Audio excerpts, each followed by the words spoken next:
Assalamualaikum warahmatullahi wabarakatuh. Izin memperkenalkan diri, nama Dimas Amanda Febri Saputra, NPM 221020244. Di sini saya akan menjelaskan tentang tokoh-tokoh yang berpengaruh dalam perkembangan filsafat hukum Islam.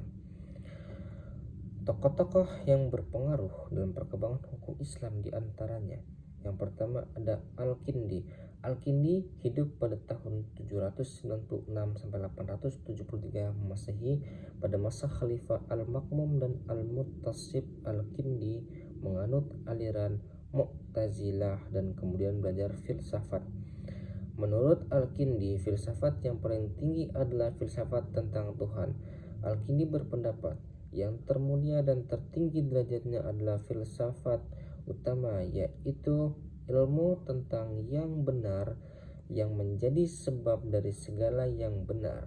Maka menurut Al-Kindi, kebenaran ialah kesesuaian apa yang ada dalam akal yang ada di luar akal. Benda-benda merupakan mu'ziyat yang terpenting bagi filsafat, bukan zuwiyat yang tak terhingga banyaknya, tetapi yang terpenting adalah hakikat yang terdapat dalam zuyat yang khauliyat. Lalu kemudian yang kedua, Al-Farabi. Al-Farabi hidup pada tahun 870 sampai 950 Masehi. Dia meninggal dalam usia 80 tahun. Filsafat yang terkenal adalah teori emanasi atau pancaran. Filsafatnya mengatakan bahwasannya yang banyak ini timbul dari yang satu. Tuhan bersifat maha satu, tidak berubah, jauh dari materi, jauh dari arti banyak, maha sempurna dan tidak berhajat apapun.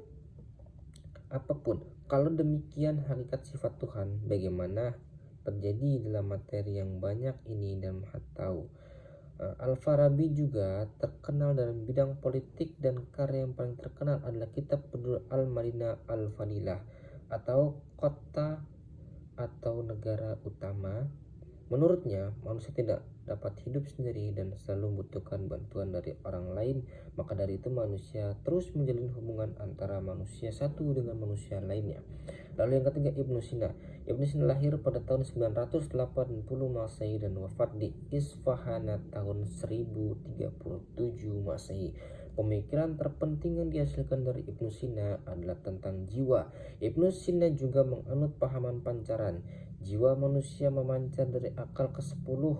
Dia membagi jiwa dalam 3 bagian, yaitu yang pertama jiwa tumbuh-tumbuhan, nafsu nabatiyah, jiwa binatang, nafsu khayanawiyah, dan jiwa manusia, nafsu natiqah.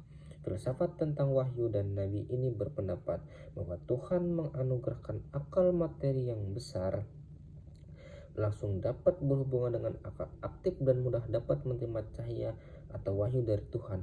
Akal yang seperti ini mempunyai daya suci atau disebut dengan kuwatul kusiyah. Ini bentuk akal tertinggi yang dapat diperoleh manusia dan terdapat hanya pada nabi-nabi. Yang keempat, Ibnu Miskawayh. Ia lebih dikenal dengan filsafat yang akhlaknya tertuang dalam buku yang berjudul Tahjib al-Akhlak. Menurutnya akhlak adalah sikap mental atau jiwa yang menemukan perbuatan-perbuatan tanpa pemikiran yang dibawa sejak lahir. Lalu kemudian ada Al-Ghazali, kemudian ada Ibnu Bajah, lalu yang ada lagi Ibnu Tuwail, ada Ibnu Rus.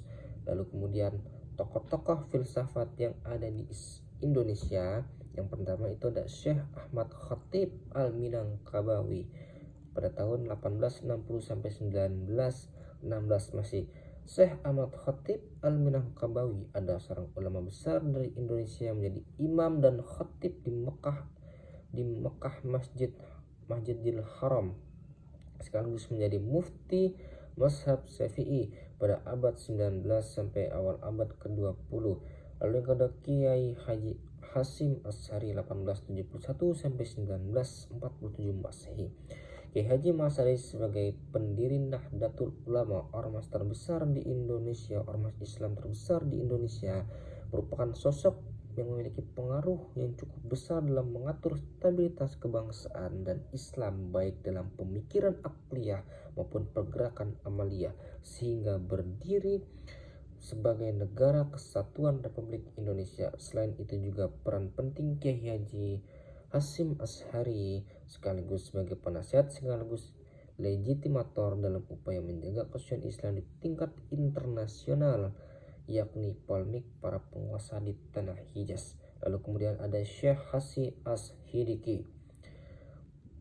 Syekh Hasbi As-Siddiqi adalah pelajar di Timur Tengah, yaitu lebih dikenal dengan Syekh Yunus. Beliau mengatakan bahwasannya melakukan pembaruan yang bertentangan tokoh-tokoh lainnya, sedangkan tokoh-tokoh lainnya masih banyak yang mempertahankan pandangan-pandangan klasik. Hasbi dengan beraninya membuat terobosan baru dengan istilah pembentukan fikih Indonesia. Fikih Indonesia yang dikemukakan olehnya ialah dengan memboyangkannya yang terkenal dengan Islam pintu ijtihad terbuka sepanjang zaman, tidak pernah tertutup dan tidak ada manusia satupun yang menutupnya. Maka kesimpulannya adalah tokoh pembaruan tidak hanya datang dari luar maupun ada juga yang dari dalam negeri seperti Syekh Ahmad Khatib Al-Minangkawi dan Syekh Hasyim Asy'ari, lalu kemudian Syekh Hasbi Al-Siddiqi. Mereka inilah tokoh-tokoh yang berpendapat bahwasannya filsafat itu ada yang mengatakan murni, ada juga mengatakan yang bisa di luar dari pemikiran manusia yang tidak terbayangkan dan tidak bisa ditembus oleh akal sehat, pemikiran yang sangat luas. Itu yang dapat saya sampaikan. Terima kasih. Assalamualaikum warahmatullahi wabarakatuh.